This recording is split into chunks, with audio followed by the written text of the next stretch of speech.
Welcome to Crossroads, a show by the Epoch Times where we bring you insights beyond the headlines. Now, as always, make sure to hit the like button. That's really going to help this live stream get pushed out to more people.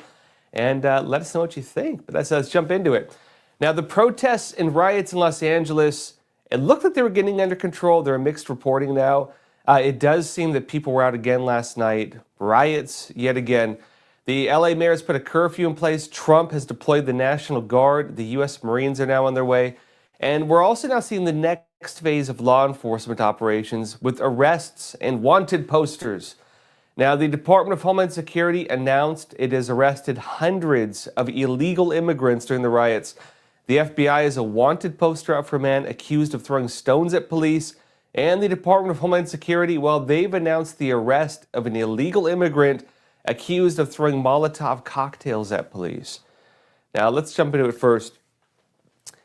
Now, when it comes to the Molotov cocktails, first on that, a participant in the mostly peaceful protests, as they're being called, has been arrested for throwing Molotov cocktails at police officers in Los Angeles. The Department of Homeland Security, so far, they released a video of the individual. He's seen wearing a black hoodie, a face mask, face covered. He's hiding behind a tree. And there appears to be containers laying at his feet, also behind the tree, being hidden, in other words. He then walks off to join the broader crowd of the protests at the scene. Later on, police push back, the man flees. An object is seen starting a small fire. Now, Homeland Security accompanied the video with a mugshot of the suspect. It turns out, well, guess what? He's an illegal immigrant from Mexico, and he's now being charged with attempted murder. Now, this is the official statement. It says this: on June 9th, 2025, ICE agents in Los Angeles arrested Emiliano Garduno Galvez, an illegal alien from Mexico, for attempted murder after he threw a Molotov cocktail at law enforcement during the Los Angeles riots. Now, it notes as well, Garduno Galvez had previously been deported. He has a previous criminal record. In 2024, he was arrested by Anaheim police for grand theft and by the Long Beach Police Department for a DUI. It says these are the types of criminal, illegal aliens and rioters they're fighting to protect in terms of the people the rioters are protecting. Now, on that point, if you didn't have sanctuary city laws, criminal, illegal aliens would be deported. And so the fact that he was not deported, again, it's an argument to end the sanctuary city laws. Now, on this point, the FBI is also now on a manhunt for a suspect who was throwing stones at police vehicles as they were driving in Los Angeles.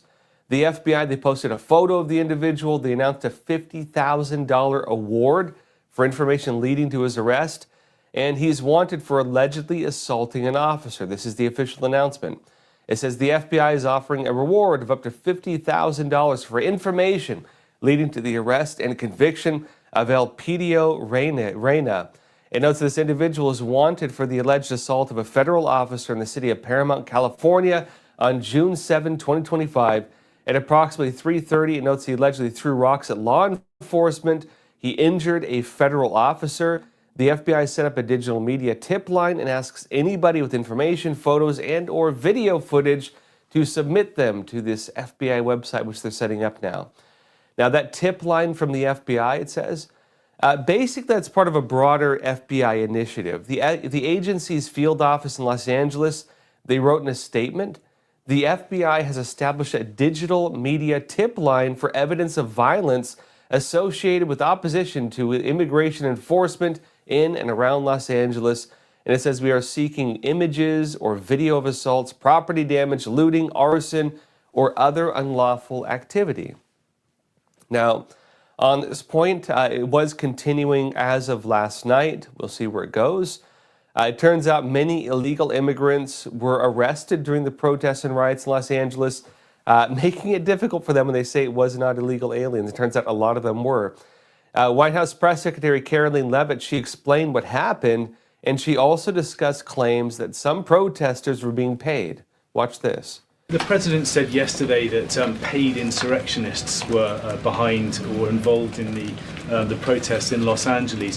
Does the White House have any more details about who they believe is paying these the the president spoke about this last night when he returned from Fort Bragg, because frankly, the president has a lot of common sense. And if you look at some of the imagery that we have received from the Department of Homeland Security and ICE and law enforcement who are on the ground, you will see boxes and boxes of very professionalized masks and rioting equipment being dropped off for these protesters. So it's a good question the president is raising, and one we are looking into, about who is funding these insurrectionists and these rioters and these protesters and these illegal criminals. And I have updates for you on the numbers, by the way. Since June 6th, there have been 330 illegal aliens that have been arrested as part of these riots in Los Angeles.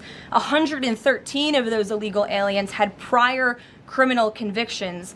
And overall, and this includes arrests of American citizens, there's been 157 people arrested for assault and obstruction-related charges, including the attempted murder of a police officer with a Molotov cocktail. So who is funding these illegal aliens who are coming in with this very professional riot gear? It's a question everyone in this room who cares about truth should be asking. And we encourage your... Now that's quite a few arrests. And they have since announced that they will be deporting the illegal immigrants who joined these protests. And also alongside that, the Trump administration, they've announced ICE has continued carrying out the deportation raids even as the riots and protests are ongoing. Now, the Department of Homeland Security, they released photos and details of cases of other illegal immigrants who were arrested in Los Angeles.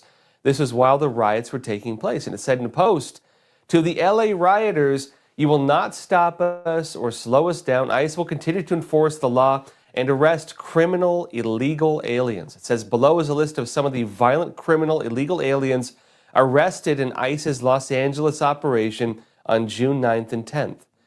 Now, among these individuals they named and posted a photo of, one was an illegal immigrant from Cambodia who had been convicted of lewd action with a child, battery, and also the transportation and the possession of a controlled substance. And a lot more to come. Another was an illegal immigrant from Laos. This individual had been convicted for, quote, lewd and lascivious acts with a child under 14 in Fresno, California, and inflicting corporal injury, spousal or cohabitant in Santa Barbara, California. And there were a lot from Mexico. Actually, most of them were from Mexico. This was an illegal immigrant from Mexico. One of them been convicted of drug trafficking. Another from Mexico who had prior convictions for manufacturing amphetamines, for fraud, and for weapons possession. Another from Mexico who had been previously arrested on human smuggling and money laundering, and the list just keeps on going. Grand theft, burglary, threats, and so on, intent to terrorize, a lot of other crimes, and they've announced they're going to be deporting all of them. Now, ICE has been posting threads like this on a pretty regular basis. They're kind of showing, these are the criminals we're getting off our streets. And what makes these ones unique, though, is these ones were all arrested in Los Angeles. Now, it's not clear whether these individuals had anything to do with the riots, but they are saying the timing, location was about the same.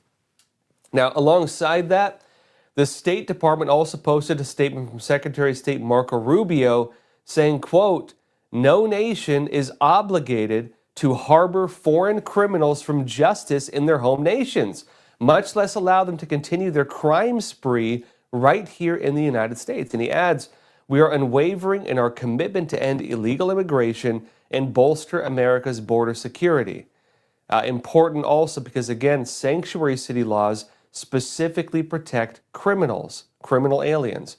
Now, it's not only the participants in the riots and protests who are facing investigations and arrests, it's also the groups that were involved with the funding, the aiding, the organizing of the riots. FBI Director Kash Patel announced that they are going to be following the money. We'll be talking more about this after we come back from a quick break. And if you're liking this video, don't forget to hit the like button and subscribe to our channel. Experts agree. One of the best ways to protect against financial uncertainty is to diversify your portfolio.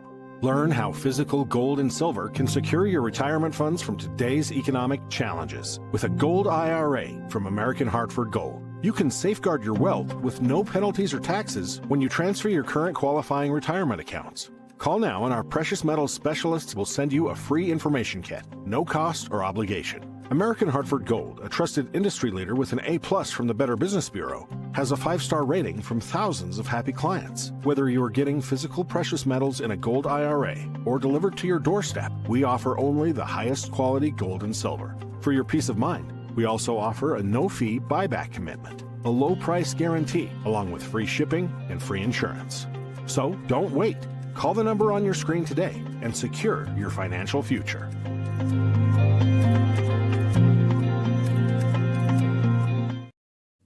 Welcome back to Crossroads. Now, if you're just joining in, show your support for independent journalism. Hit the like button.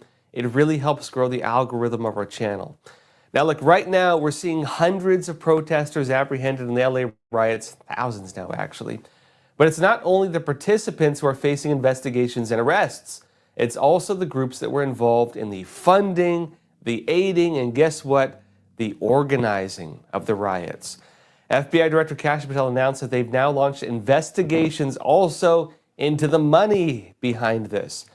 Epoch Times said this: the FBI is investigating what is fueling the riots against immigration enforcement in Los Angeles, said the agency's Director Kash Patel. He said, quote, the FBI is investigating any and all monetary connections responsible for these riots. He told this to the Epoch Times in a response to questions on the rising concerns over possible CCP influence behind the chaos. Now, on this point, the investigations are not just through the FBI, it's through other areas as well. In addition to that, Senator Josh Hawley, a Republican from Missouri, also issued a public letter showing his launch of an investigation in who is funding the riots in Los Angeles. This gives pretty strong weight, given that Senator Hawley, he's chairman of the Senate Subcommittee on Crime and Counterterrorism of the U.S. Senate Committee on the Judiciary. A lot of weight behind that. This is the official letter he sent to the executive director of the Coalition for Humane Immigration Rights on June 11th.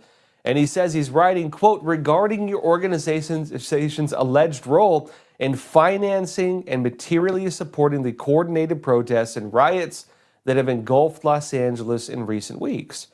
Now, Senator Hawley notes that while peaceful protests are part of the American system, the demonstrations, he says, have escalated into lawless mob actions. They have obstructed federal law enforcement, endangered public safety, and disrupted the rule of law. In other words, no, they're not peaceful.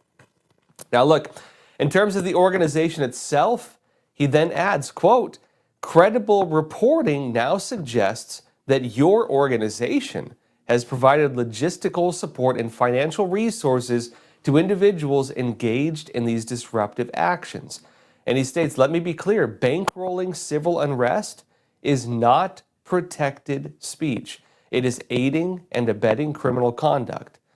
Now, he then says the organization has to cease and desist any further involvement in its actions of funding, organizing, or promoting the actions in Los Angeles. And he also ordered the investigations on this. They have to preserve records for the Senate. That includes their communications, financial documents, contracts, grant applications, funding information, media strategies, donor lists, who is behind the money, that's behind the money. And he also states at the end, quote, failure to comply will result in additional action by the subcommittee, including potential referral for criminal investigation. So folks, you're now watching things turn around, you're now watching things speed up, and you're also now watching possible investigations into the people behind the riots. Now, alongside this, we're also seeing Republicans step forward to back President Trump's decision to deploy the National Guard and the Marines to Los Angeles. A group of 26 attorneys general said in a June 10th announcement, quote, we will always defend the right to peacefully protest, but there's nothing peaceful about arson, assault, and anarchy. If you set police cars on fire, throw Molotov cocktails at law enforcement, and loot businesses, you must be held accountable. It says in California, we're seeing the result of leadership that excuses lawlessness and undermines law enforcement. When local and state officials won't act, the federal government must. And they state, we stand with law enforcement, we support President Trump's actions, and we will not let chaos take hold in our states. And that's important, really, because on that point, they specifically condemn the violent attacks on law enforcement, the normalization of mob violence as activism, any attempt to delegitimize efforts to restore order, and leaders, they say, who put politics above public safety. You're letting people block ICE, you're letting all these things happen, and you're allowing people to be attacked. Now, they note as well, this is important, these attorney generals, they're from Georgia, Alabama, Alaska, Arkansas, Florida, Idaho, Indiana, Iowa, Kansas, Kentucky, Louisiana, Mississippi, Missouri, Montana, Nebraska, North Dakota, Ohio, Oklahoma, Pennsylvania, South Carolina, South Dakota, Tennessee, Texas, Utah, Virginia, and West Virginia. And those statements are important because, look, it shows part of the big divide we're seeing in the country right now. While these Republican attorneys general are coming out in support of Trump's actions, many on the other side of the aisle are coming out to condemn Trump. And on the other side, they're arguing that Donald Trump is harming people by allowing ICE to arrest and deport illegal immigrants. And they're saying, it also undermines state sovereignty by deploying the National Guard. They're also accusing Trump of inflaming the situation through the federal response by having, again, the National Guard go there and support the police. But the timing of all this is important also, because look, these statements and investigations are being announced just ahead of the planned nationwide protests coming up this Saturday, very soon. Those are the 50-51 or No Kings protests. There's around 190 left-wing organizations publicly involved. They're announcing protests in all 50 states. If those end up turning violent or if they merge with the existing anti-ICE protests, which are already spreading across the country also, it could reflect on the character of the organizations involved and, importantly, on all the money behind them, the funding channels. And that would be big because many of the organizations get taxpayer money, they get corporate funding, they get political funding. So the protests this weekend, they could either really help them or very much harm them, depending on whether these things turn violent. Now look, as things are right now, one of the key debates is over sanctuary state policies, whether or not police are allowed to work with ICE to deport illegal immigrants when they commit crimes. Sanctuary state rules, they're specifically about criminal aliens, not just law-abiding ones. House Republicans issued a video on this. Watch. Do you believe it's acceptable for illegals who commit heinous crimes be released back into the public instead of being detained and deported?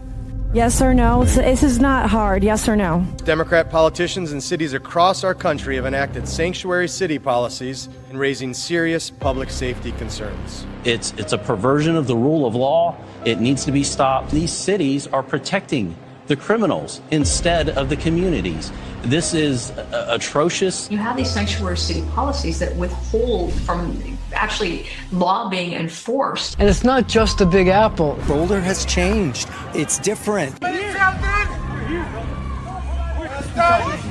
We have sanctuary states like Colorado that prohibit state and local law enforcement from being able to work with their federal counterparts. Cars being set on fire, fireworks not off at police officers, protesters blocking roadways. This is criminal activity that I hope people are held accountable for, and I'm talking about the riots. Governor Newsom's an embarrassment for the state. If he cared about public safety in the state of California, he would not have a sanctuary for criminals. You got a gang member who's been arrested, charged with stealing a car, assaulting someone. He was in your custody for 345 days. They release him to the streets. An officer gets hurt in the process. I have a family here today, Mr. Chairman, who lost their beautiful loved one. This young man was killed by an illegal immigrant in Texas that never should have been in our country. You mayors, you have responsibility. You're jeopardizing the safety of your community, the safety of the ICE agents, and the safety of the migrant.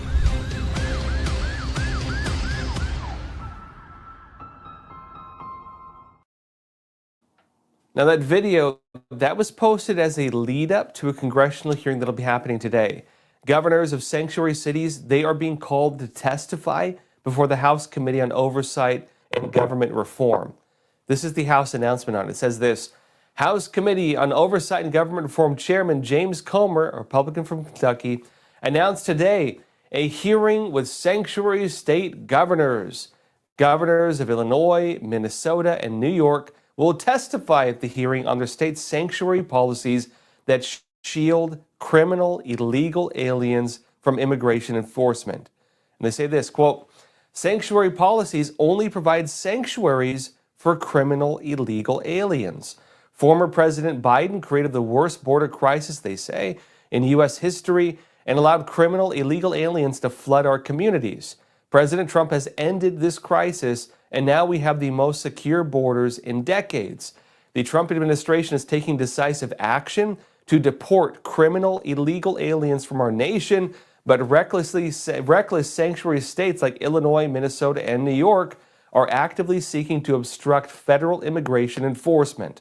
The governors of these states must explain why they are prioritizing the protection of criminal illegal aliens over the safety of U.S. citizens, and they must be held accountable, said Chairman Comer. Now, again, it should be emphasized, if they are deporting people through these operations, they're going after the criminal illegal aliens. The sanctuary city policies, the only thing they do is they prevent local law enforcement from cooperating with ICE. So if an illegal alien is arrested in most states that do not have those policies, police call up ICE and then they deport them. This only applies to criminals. It only applies to people who are going through the legal system. This does not apply to law-abiding illegal aliens either. The sanctuary city policies only protect criminals. And of course, that's the argument they have for it.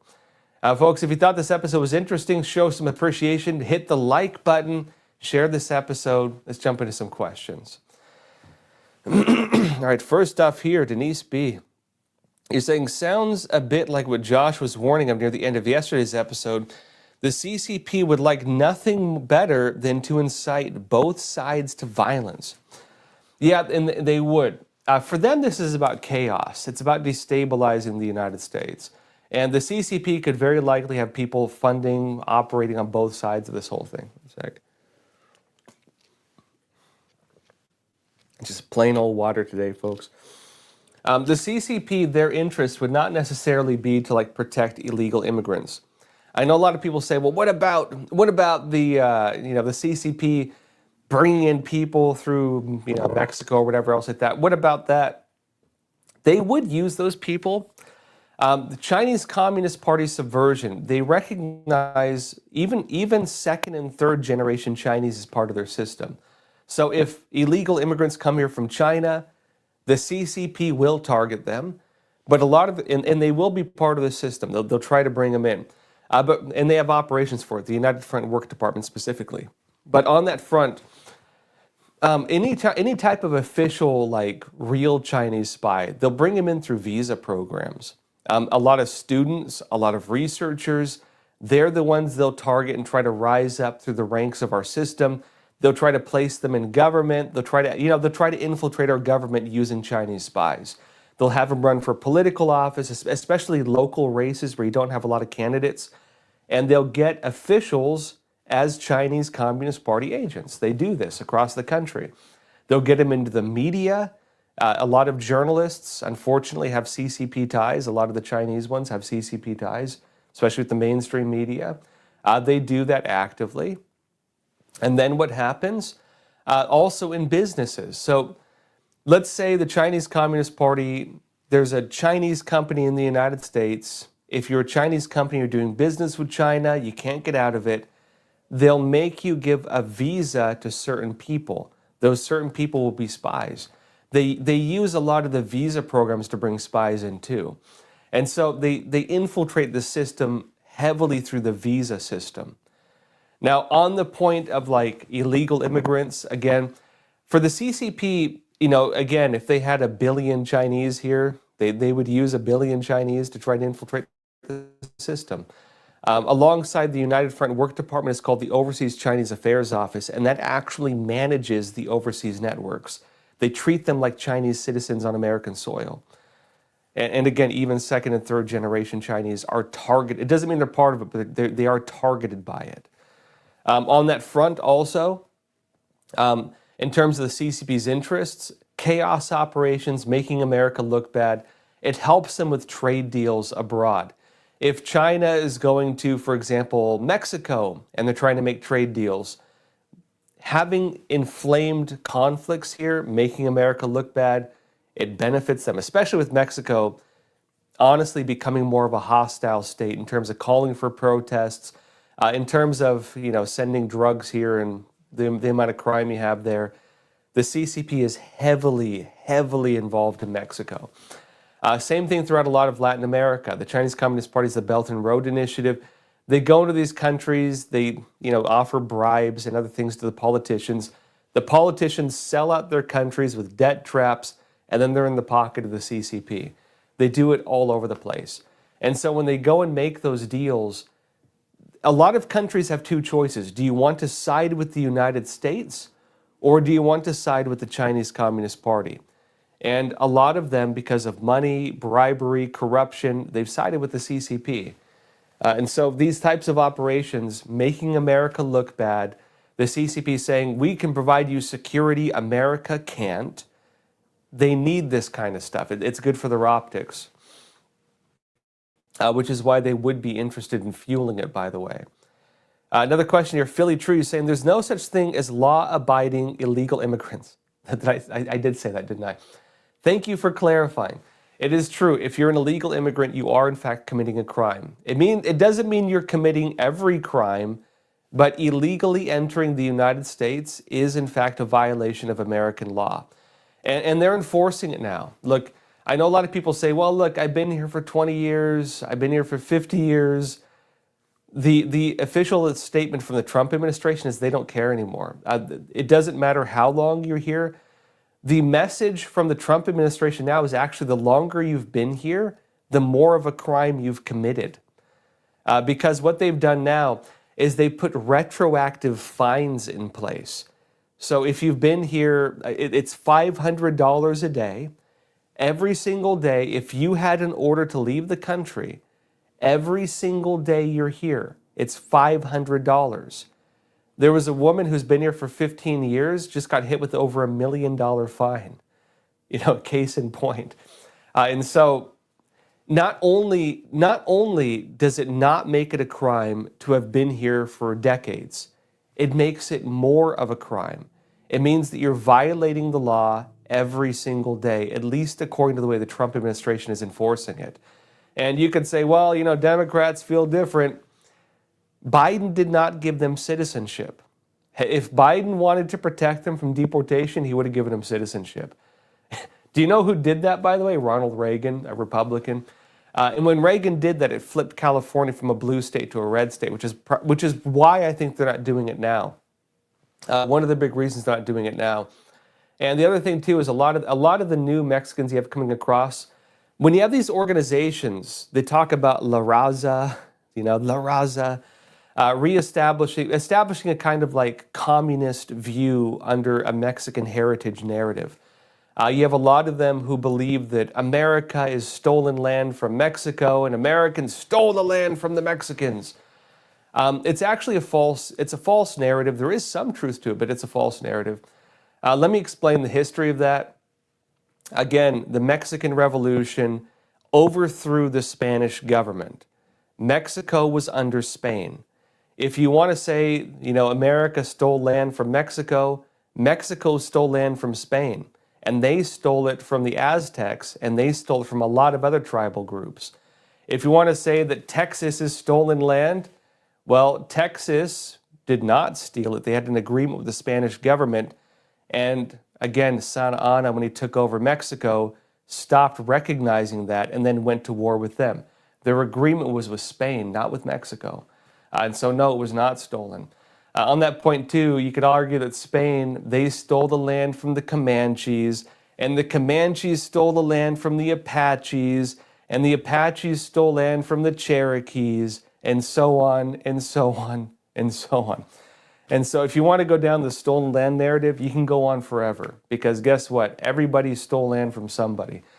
And again, Texas was never under the current Mexican government. It was under the Spanish government. So again, they stole it from Spain, right? If you want to go by that same narrative.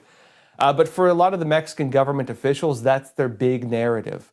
It's the narrative they use to encourage people to come here and illegally work.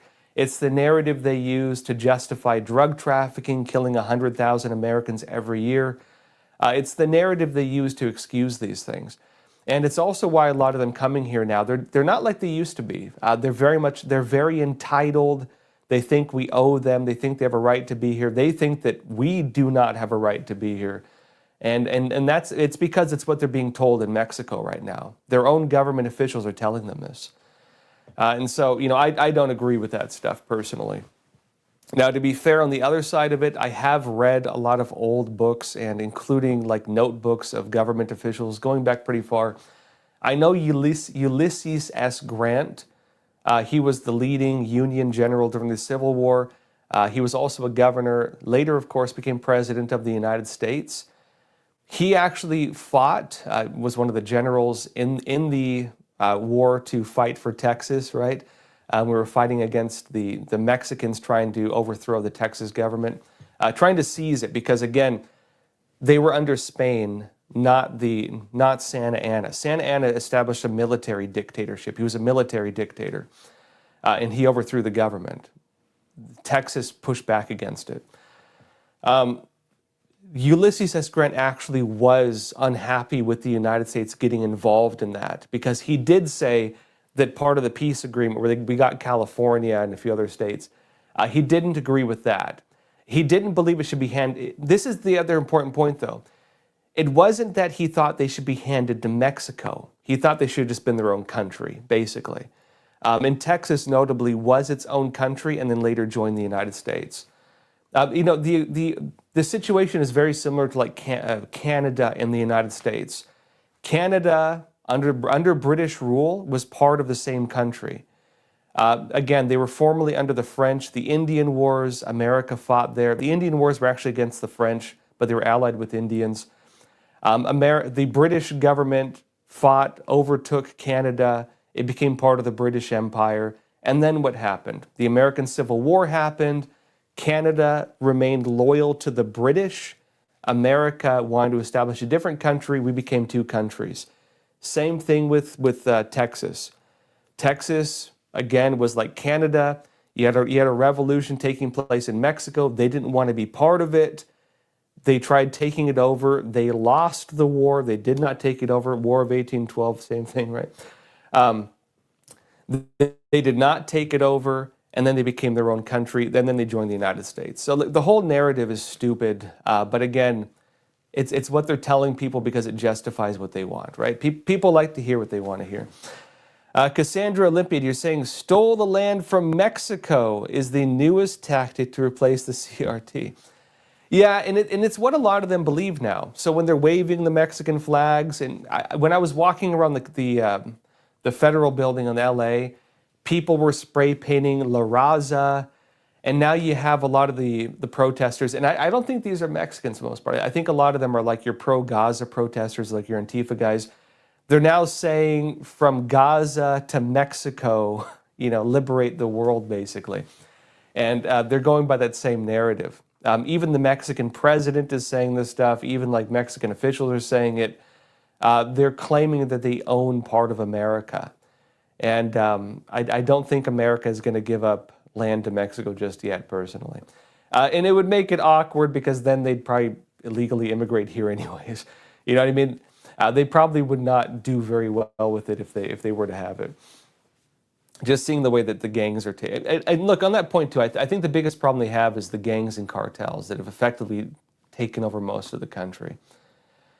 Seymour Butts, thank you for being here. He's saying the communists figured out a way to destroy the U.S. from inside, making the citizens pay for the destruction, and the communists never have to fire a shot.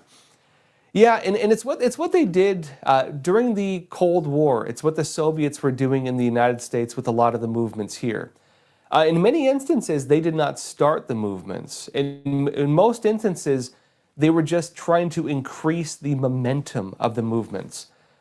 Great video. If you ever watched the interviews done with Yuri Bezmenov, he talks about this.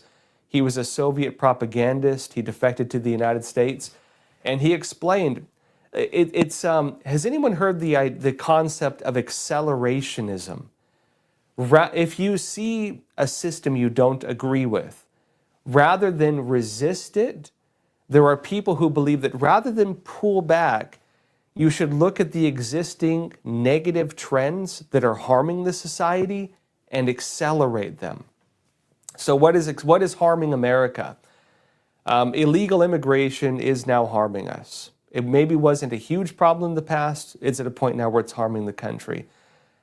Crime, gangs, just the amount of money it costs to support them, the weight it has on the medical system, the protests and riots, many of them are now joining, these subversive organizations, the communist groups taking advantage of them, the undermining of American jobs, the, again, monopoly on housing and how it's creating more competition for housing. It's why a lot of people can't afford houses right now. Limited supply, increased demand. It's becoming a problem. And so the idea is rather than fix it, rather than pull against it, you accelerate it. If a person wanted to destroy America, rather than say, you know what, I want to fight this country, they look at these trends. So they would try to increase illegal immigration. They'd rally for them, and then they would try to get them on their side, fighting for their cause. Joining La Raza, right? Fighting for La Raza. That would be the narrative, and it was the narrative, by the way. They'd try to create a separate identity. Do you know that the whole Chicano culture, Chicano identity, was not an identity? That was created around the 70s. Mexicans, Latin Americans like us, Americans, they're mixed race, right? Most of them are Spanish and Native. It's the same as me, right?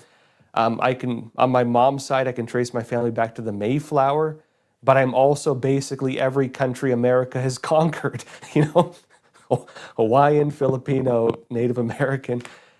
I'm relatively the same mix, in other words, as a lot of Latinos, right? Because I'm white and then, Native, right? They're mixed, as are a lot of Americans. And so there wasn't really a cultural identity around that. The cultural identity of saying Chicano or Latino only came about later on. That was like a 1970s movement. And it was done to create an identity movement in the United States to push back against America, to resist America. Again, being the idea that they want to have them not see themselves as Americans, to become in opposition to the United States, and then to create the alternative narratives. You're not American, you're Chicano, right? And you need to fight for La Raza, you need to take back your stolen land and establish the utopia, right? That's the idea.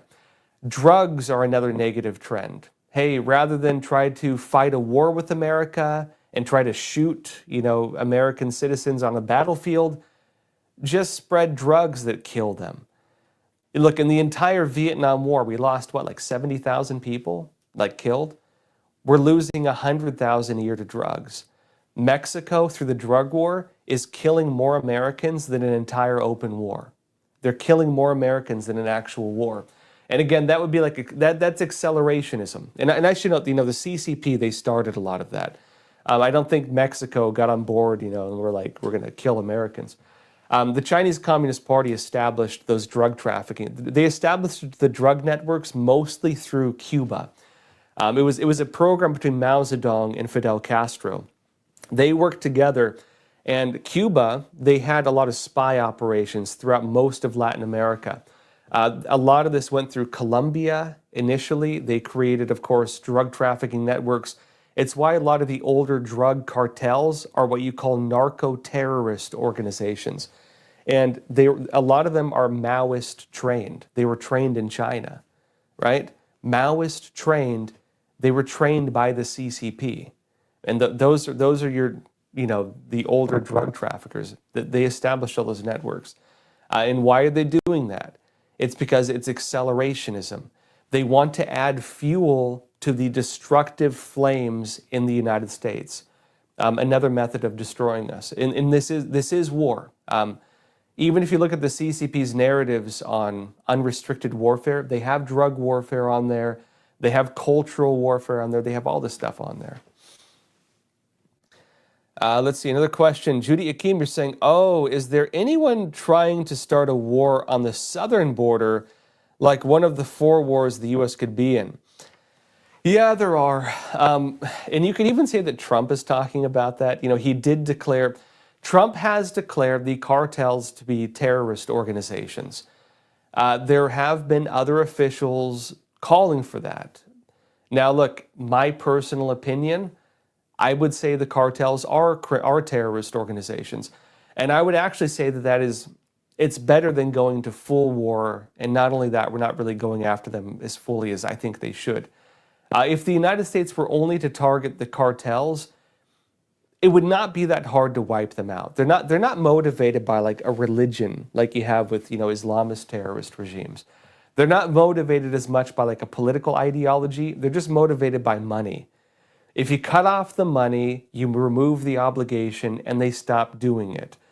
In fact, the narrative from Mexico, a lot of government officials, they make excuses for it. The excuse they have is, well, Americans buy the drugs. It's America's fault for buying the drugs. And so if you make Americans stop buying the drugs, guess what? Maybe the whole thing will go away. And so I actually do agree with that designation.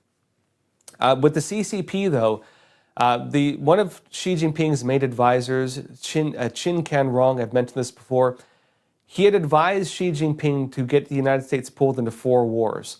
They wanted a terror war in the Middle East. Look at what happened last night with their going after each other now. They wanted a war with Russia. They wanted America to get pulled into that. For the most part, we're not getting pulled into it, although there is a risk we can. Trump is trying very hard, I'd say, to not have America get involved in the war between Russia and Ukraine. China wanted that. They also wanted us to have a war in Mexico, a war in Latin America.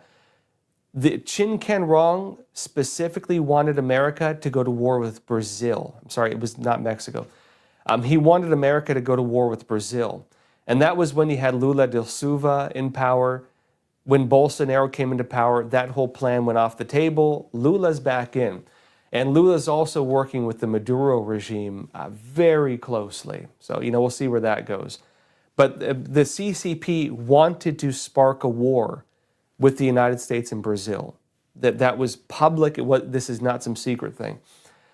And so when people say, well, look, now with the cartels, is that a war? It is. Let's be honest, it is a war. It's also, but it's not quite on this scale. If they handle it right, it will remove the financial interest of the cartels, and it could lead to their dismantling to an extent. We'll see. And then, of course, the 4th war would be between the United States and the Chinese Communist Party directly. So that would be your 4 wars. And then you'd have a lot of regional powers pushing against the idea was, this is important, the idea was not just 4 wars. The idea was also to isolate America. If America went to war with Brazil, and there's no signs that's going to happen. I'm only saying this because the CCP in its own writings wanted that. You would have a lot of Latin America rally around Brazil, not around the United States. And so they would unite against us. If we went to war with Russia, we probably wouldn't lose Western Europe, but we'd lose most of Eastern Europe, and it would cause a lot of conflicts with Trump saying, hey, France, Germany, why don't you guys get more involved? We're paying for NATO and so on. And it would cause a lot of problems there too. And then Russia could turn off their electricity and tell them, look, I have the light switch. You guys choose which side you want to be on. You know what I mean? And so America would have a very hard time fighting there. And then if we get pulled into, of course, the big one, which is the Chinese Communist Party, we're then having to divert most of our naval forces. A lot of that would be a naval battle. We don't have shipbuilding capability. We can't build ships. You know what I mean? And if we get pushed out of the island chains like Philippines, if we don't have a proper agreement with Japan, if we lose Taiwan, right? If Taiwan is lost, or South Korea, for example, and the new president there has put some of the deals on hold with the United States and is leaning closer to China. Well, guess what? We're pushed out there as well. And so that was the plan. That was the plan the CCP had. And frankly, I think if you would have asked me 3 years ago whether that could be avoided, I would have had my doubts, frankly. I think right now the trajectory is we dodged it like that bullet going after Trump's ear, right? It was about that close. I do think we dodged that future. So I don't think that is, I do not think that's the trajectory we're on right now, but there are people who want it. Ashley from California, you're saying, still not sure why the U.S. is expected to allow millions of illegals to come here and live with government assistance, yet no other nation is expected to do that. There is no net gain from having illegals here. That's true. And again, that's the argument too. You're saying, well, look, we have immigrants, we need immigrants. You can't confuse illegal immigrants with immigrants. Immigrants are law-abiding people. They go through a process of learning about the United States. They have to take an oath of citizenship. In fact, if you do some of the stuff these people are doing, you could be in violation of that oath. They could strip you of your citizenship and deport you. They have to learn about our history. They have to learn about our values. They have to learn about the Constitution. In other words, they have to become Americans. If you're an immigrant, you have to become an American. When you have illegal immigrants, they do not become Americans. They remain loyal to their foreign countries. They send their money to their foreign countries. They keep the ideas of their foreign countries, and when they vote in our elections, they vote in the interests or ideas of their foreign countries, which is the argument when Reagan gave citizenship to the illegal aliens in California, and it turned California into a solid blue state. It changed the election makeup, right? And so a lot of Americans say, well, look, are you undermining my vote by doing this? Are you undermining the values of my country, the culture of my country, the things we stand for by doing this? That's the argument, right? And again, it's not that they're bad people, but it's the difference of having a country or not having a country. That's the difference. Like, America, we have a culture. Americans have a certain way of doing things. Mexico has a certain way of doing things too. We are different. In California, where I come from, it's a bit different because, I grew up around a lot of that too. But, go and watch like Karate Kid. That was the California I grew up in. It was a lot different back then. It's changed a lot because of illegal immigration. It's more like Mexico now in a lot of places. And it's because they allow just so much of it. And the problem is too, when you have that, although it's not the majority, you do have criminal elements coming in. Real criminal, like the real serious ones. Cartels come in, drug traffickers come in. They have prostitution networks. My old community in Queens got ruined by that, where there's now open prostitution on the streets of Queens, New York. Openly soliciting themselves. You have MS-13 there. You have cartels there. You're dealing with that. And so you start watching crime and drugs and homelessness caused by the drugs. You start watching the schools become very dangerous. They have to divert part of their budgets for multilingual programs. In New York, they just had a whole thing that kids in New York schools are speaking 170 languages. Fine, you know what I mean? But the problem is they have to create language programs for them, and schools have limited budgets. And so they have to get rid of after-school programs. They have to get rid of sports programs. Because they have to get rid of security. My mom was a lunch lady at a school in California for a while, and that happened to them. They had to get rid of their security to pay for the multilingual programs, and then they started having gangs. They started having a huge gang problem. And, for Americans, it's like we're dealing with this. We had some gangs, but not to this extent. We didn't have these gangs like this. We didn't have drugs just absolutely rampant. We didn't have it so you couldn't afford a house. We didn't have it so you couldn't afford to live. You know what I mean? And so for Americans, their quality of life has been just massively eroded because we're allowing this. And, you know, people would say, well, they're not doing it to you. But it's the consequence of all the additional factors that have caused this. And so the question is, well, to what extent should Americans tolerate it? Well, the extent to which you allow legal immigration. When a country has a legal immigration program, that's them saying, okay, we could let in this many people without losing our culture. We could allow in this many people without causing a housing crisis. We could allow in this many people and not ruin the school system. You know, the schools would be able to handle it. And so when you have a legal immigration system, that is still generous, in my opinion. And in America, even on the legal front, America is the most open country in the world. We are the most open country, the most, you know, gracious on that front than any other country on the face of the planet. I'd say that's pretty good. And somehow we get framed as being the opposite.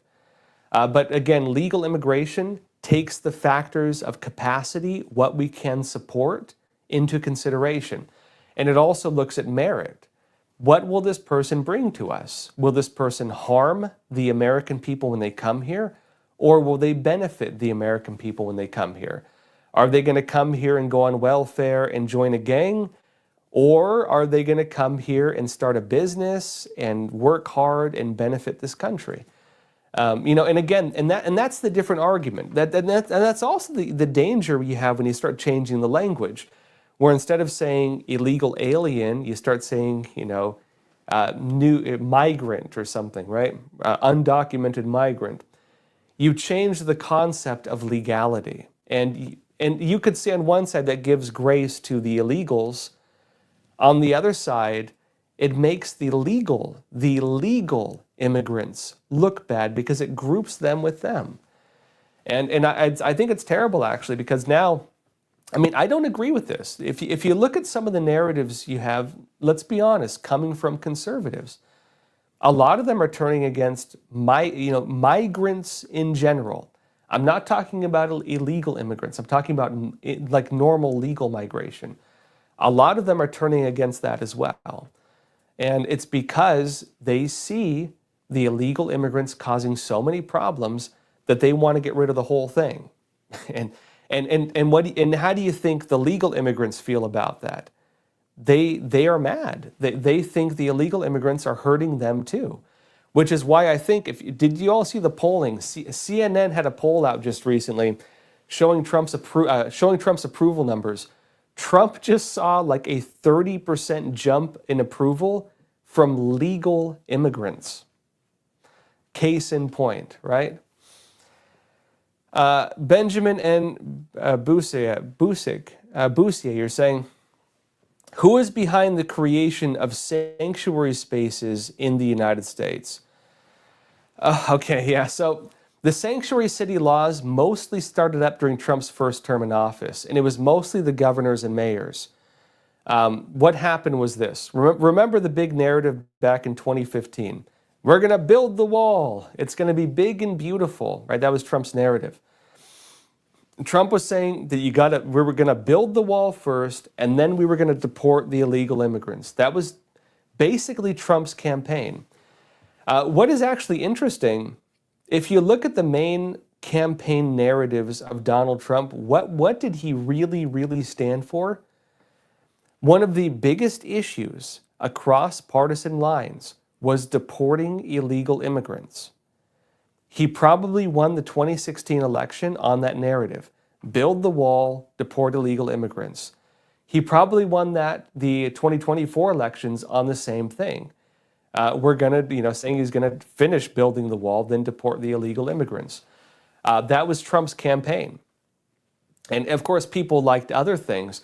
But if you look at polling, even among a lot of Democrats, many of them do support even mass deportation, even like complete deportation. A lot of Democrats even support that based on polling. So the issue is is mostly bipartisan. And so what happened was this, though. If you go back a bit further, Democrats, the politicians, used to be very much against illegal immigration too. There are quotes going around of Hillary Clinton saying that, she's against illegal immigration. Very long speeches by former President Barack Obama talking about, if you're illegal, you can't come here, right? That used to be the narrative. Obama still deported more people than Trump did by numbers. That was the old Democratic Party. They were also very against illegal immigration. And a big part of that, too, is because a lot of their voting base used to be like unions, workers' unions. And so the unions used to oppose that because it took their jobs. That has all changed now. What has happened since then? The unions are basically, a lot of the big ones, they're tied really closely with politics. And so they're not too different now. And also, a lot of the illegal immigration is fed into that as well. They're not really as opposed to it as they used to be. Not all of them, but some of them. The big shift, though, happened during Obama's election. What happened? They noted that Obama got like a huge portion of the Latino vote. And again, Democrats also watched Ronald Reagan when he gave citizenship to the illegal aliens, and it turned California, it flipped California. That allowed them to have way more power in the United States, right, when California flipped. Then what happened? Well, Obama had some key advisors on migration, and they noted, look, Democrats have huge support among this voting base. They said, if you were to give citizenship, if you were to bring in 10 million people, give them citizenship, Democrats will never lose another election. Solid voting base. Republicans are done. That would be it. And we'd probably become more like Canada, for example, where you don't really have a right-wing party there. I know they say theirs is right-wing. They're not by American standards. The American conservatives are kind of a global phenomenon. You don't have them in Australia. You don't have them in Canada. You don't have them in most of Europe. Most countries, you basically have your equivalent of the Democrats, and then you have your communists. And so, while America's political dichotomy is like this, most countries on earth, their political dichotomies are like this. And so America is more conservative, relatively speaking. If you were to flood us with people from these countries who vote like this, right? You flood us with countries that vote like this, where they don't have parties over here. They don't even exist. You're voting like this. What's going to happen? It's going to take America and it's going to do this. That's what's going to happen. And so that was the political analysis.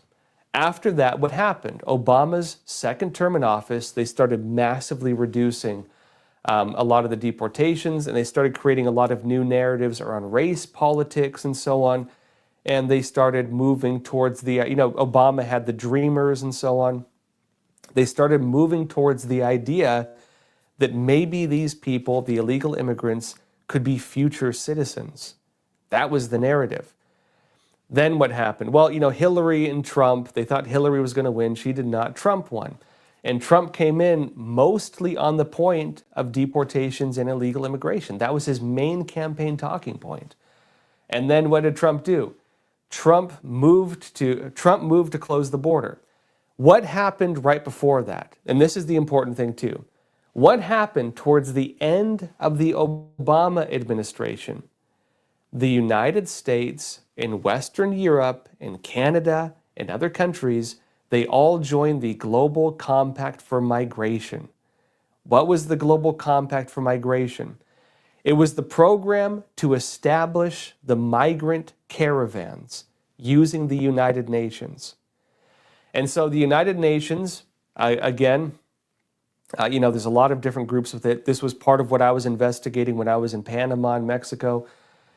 They get American taxpayer dollars because we were part of it. They get European taxpayer dollars because they're part of it. And not only are these countries part of the program, but so are most of the countries in the world. All the third world countries, they're not taking illegal immigrants. What they're doing is they're facilitating it into first world countries. This was an agreement signed under the Obama administration. That was an official policy. And it made the U.S. State Department, work with the United Nations to pay for and facilitate mass illegal immigration into the United States. They did it mostly under the narrative of climate change. These are climate refugees. And they then established UN operations all throughout Latin America, different choke points, mostly bus networks where they load them on buses and they bus them up. And then when they get to Mexico, they get out of the buses and they march on the streets and they wave their flags. And that's why you started seeing the migrant caravans. How many of you remember the migrant caravans? Now, the problem was Trump pulled the United States out of the Global Compact for Migration the first time around. Canada stayed in it. And so that's why if you watch Canada and their migration policies, they used to be merit-based. They then switched to the Global Compact for Migration policies. They started getting flooded with, I guess they just call them migrants. Same thing with Europe. You started seeing the boats, right, coming from Africa and the migrant caravans coming from the Middle East. They flooded into Western Europe, and that was because Western Europe joined that program. The United States was part of it towards the end of the Obama administration because that was the idea. You're going to take America and do this. You're going to take America and shift the entire country, and Republicans are going to cease to exist as a phenomenon. That would have been the end of it in terms of Republicans, right? But then what happened, right? Of course, when Trump was president, he put in place all these policies. He put in place trying to build the wall. He fought for it. He never was able to finish building it. He then wanted to have deportations. And then you had, of course, it was just the Democrat states for the most part. They said, we're not going to let Trump deport people. And so they established the sanctuary city laws. That did a couple things. One, it meant that when you had the migrant caravans coming up through Mexico, they could go to California, and if they could get in, they could stay there because they would not deport them. And the California government would block ICE, block immigration enforcement from doing its job. So they allowed California to get flooded by those migrant caravans. And then, of course, other states in the U.S. too. New York, of course, was the other big one. They allowed that to flood there as well. And then, of course, when Biden came into office, they rejoined the Global Compact for Migration, and they turned the entire country, basically, into a sanctuary state. The entire country became a sanctuary state for the most part. They established some of these laws forbidding ICE to work with law enforcement and so on. And that's basically where we're at right now. Trump came back in, honestly, not that long ago. It's been less than a year, right? And right now you see Trump fighting against those policies that were created that allowed for all of that, and also trying to dismantle the really just embedded networks that have made their way into the country for the past 10 years. Remember, the end of the Obama administration was more than 10 years ago. This has been 10 years. And so they've had 10 years to put their roots in. And that's how we got to where we are now. And again, have your opinions on it. I'm not trying to tell you what to think. I'm just, I'm trying to give you the picture of what took place, right? Anyways, folks, that said, it is Thursday. I got the day right this time. I'm actually at Freedom Fest. I'm speaking at Freedom Fest today. If anybody wants to come watch the speech, I'm speaking about the free market of ideas and how freedom of speech ties into free market principles. I'll be talking about that today. So if you're at Freedom Fest, come and join. Otherwise, I will see you again on Monday. We're going to have, again, the show tomorrow night, Friday, which is the primetime show. I'm not going to be there because I'm here. But please still watch it. It's a great show, and I will be back on again next week. So that said, folks, I will see you again on Monday. Have a great weekend. Please share, like this video, helps us a lot, and I will see you again soon. That said, please take care of yourselves, and as always, stay informed and stay free. Thank you.